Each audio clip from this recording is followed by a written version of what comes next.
Hola, muy buenos días y muy buenas tardes para todos y para todas, según el momento en que han decidido escuchar esta intervención. Mi nombre es Juliana Rodríguez Patarroyo y quiero agradecer primeramente al comité organizador de la 22ª Conferencia Internacional sobre la Diversidad en Organizaciones, Comunidades y Naciones por generar este tipo de espacios que son muy importantes para la academia, para los investigadores y para las sociedades actuales. En estos momentos estoy realizando una tesis, por ende soy una investigadora en formación del Instituto Universitario de Estudios Latinoamericanos de la Universidad de Alcalá en España y bajo la dirección del profesor Francisco Pascual Vives efectúo mi tesis doctoral relacionada con el derecho a la propiedad colectiva de pueblos indígenas y grupos tribales en contextos de explotación a los recursos naturales, todo ello a la luz de la Corte Interamericana de Derechos Humanos. El día de hoy mi presentación titula Los recursos naturales, tensiones jurídicas entre la soberanía permanente de las riquezas naturales de las comunidades indígenas y grupos tribales versus el derecho de soberanía estatal. Una mirada desde el derecho internacional público de los derechos humanos.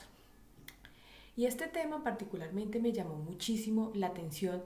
porque desde el marco del derecho internacional público se evidencia una clara tensión jurídica entre dos principios internacionales.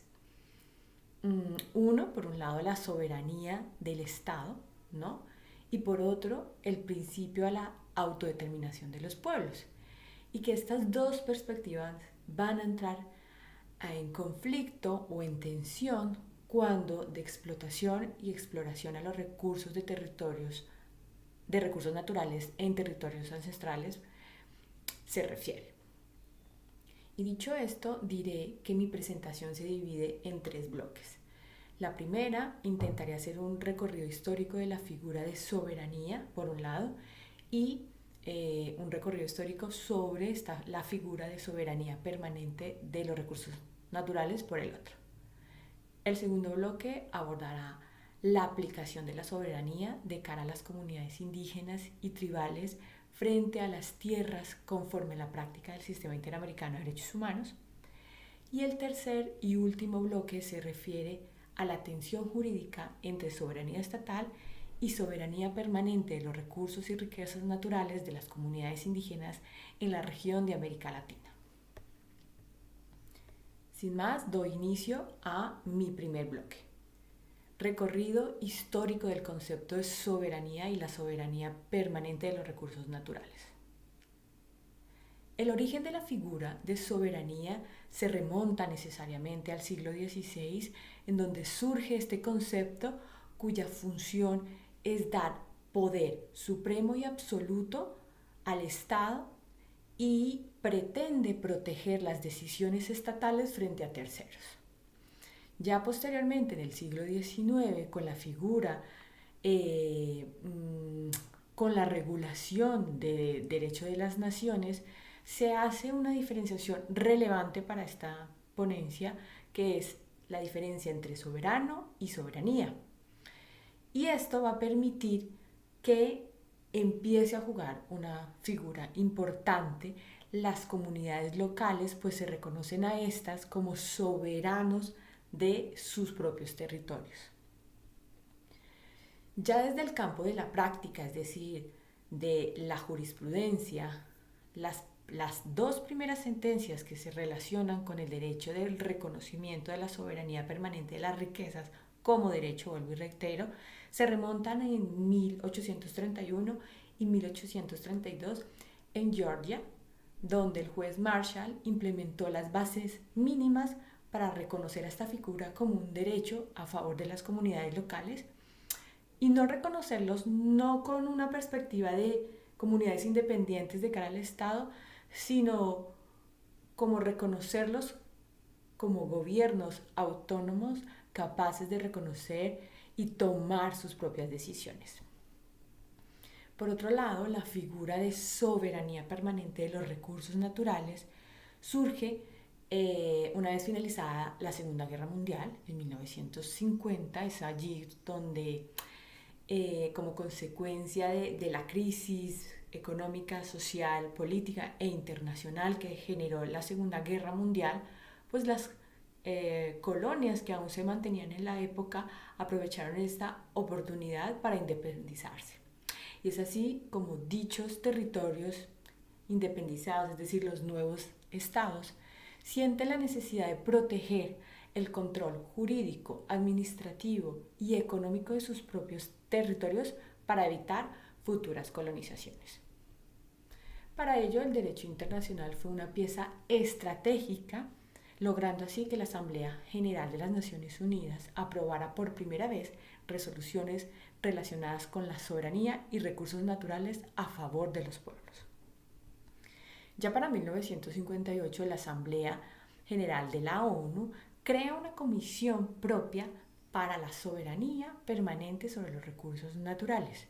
la cual va a visibilizar la trascendencia y el impacto que tiene la relación entre soberanía y el control de los recursos naturales a favor de las comunidades, a favor a sus derechos colectivos como la libre determinación, y que va a generar evidentemente una interdependencia para otros derechos, tanto individuales y colectivos, a favor de las comunidades indígenas y grupos tribales. Y por último, para finalizar este primer bloque, es necesario decir que ya a partir de 1966 la figura de soberanía permanente a los recursos trasciende y se incorpora o permea en diferentes tratados internacionales, reconociéndolos como un derecho por un lado y como un principio general del derecho internacional por el otro. Con respecto a mi segundo bloque, titulado La soberanía de las comunidades indígenas como sus tierras, la soberanía de las comunidades indígenas sobre las tierras desde la práctica del Sistema Interamericano de Derechos Humanos, es necesario decir que en el plano de los derechos colectivos, el Sistema Interamericano ha sido uno de los modelos a seguir para la protección de aquellos derechos de las comunidades indígenas, y me refiero a la propiedad colectiva, al derecho a la identidad cultural, al derecho de la consulta previa, entre otros derechos colectivos. Y para llegar a esta gama de derechos fue necesario acudir a una interpretación extensiva, la aplicación de métodos y reglas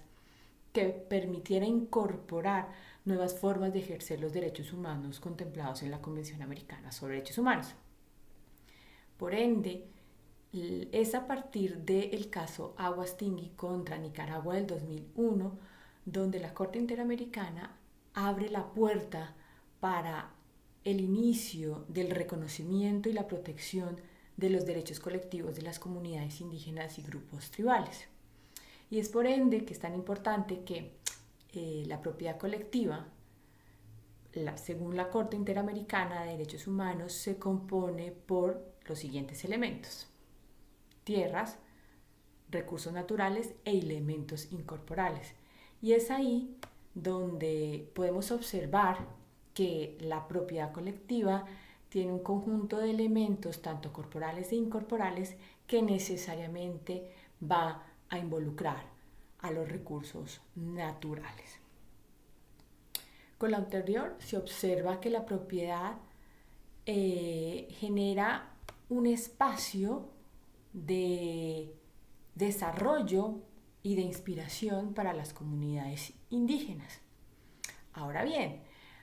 en lo que tiene que ver con el reconocimiento a la soberanía permanente a los recursos y riquezas naturales como derecho humano ante la Corte Interamericana de Derechos Humanos, hasta la fecha no ha existido una sentencia que efectivamente reconozca este derecho de manera expresa.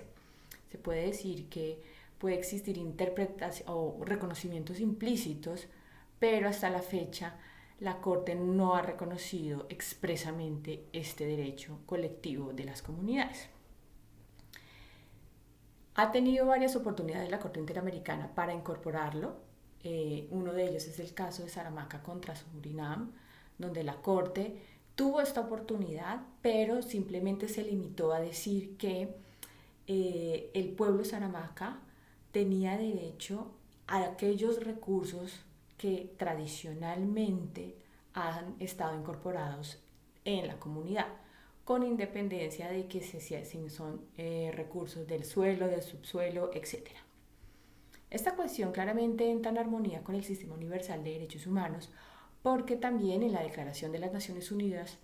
sobre los derechos de los pueblos indígenas también hay un reconocimiento a los derechos que tienen las comunidades frente a recursos naturales que tradicional y ancestralmente son necesarios para la subsistencia como comunidad. Y cuando me refiero a subsistencia, no solamente se refiere a subsistir físicamente, sino a subsistir como comunidad autóctona. Finalmente, para cerrar este bloque, es necesario decir que, por ende, se empieza a observar esta tensión entre los derechos de soberanía y los derechos de las comunidades indígenas. Paso así a dar a conocer mi último bloque, que hace referencia a la titularidad de los recursos naturales. Tensión jurídica entre soberanía estatal y soberanía permanente de los recursos y riquezas naturales de las comunidades indígenas. Como anteriormente he dicho, cuando se trata de contextos de explotación y exploración a las riquezas naturales, uno de los elementos más fuertes a nivel jurídico es quién es el sujeto que detenta este derecho, quién es el titular del recurso natural. Y ahí es cuando se activa esta tensión jurídica entre Estado y comunidad. Por un lado, desde el derecho internacional de los derechos humanos, son los pueblos indígenas y tribales los que tienen ese reconocimiento porque son elementos indispensables para la subsistencia, ¿no? Y por el otro, el derecho interno de los estados reconoce que es el Estado el que tiene la soberanía sobre los recursos, entre ellos el recurso de subsuelo. Esto hace que genere tensiones y conflictos. No obstante, con independencia de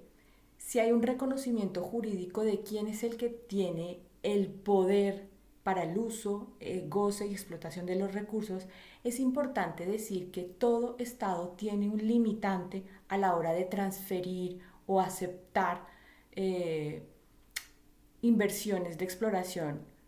o realizar procesos de extracción a los recursos naturales. Es decir, que aunque en un estado de América Latina se regule la titularidad de los recursos naturales a favor de este país, esto no es una justificación jurídica plena, ya que la exploración y la explotación de recursos naturales dentro de territorios indígenas siempre debe tener unas garantías mínimas que la Corte Interamericana de Derechos Humanos ha establecido, como es el caso de se debe garantizar la consulta previa, es decir, que debe existir una participación activa, una participación constante en estos procesos de exploración y explotación de recursos naturales por parte de los miembros de la comunidad indígena. Y en ciertos casos, es decir, cuando tiene que ver con explotaciones de recursos naturales a gran escala o un gran impacto, necesariamente debe existir el consentimiento de la comunidad para que se desarrolle o no este proyecto extractivo dentro de sus territorios. Sin más, pues agradezco su atención y quedo presta a sus observaciones y atenciones. Gracias.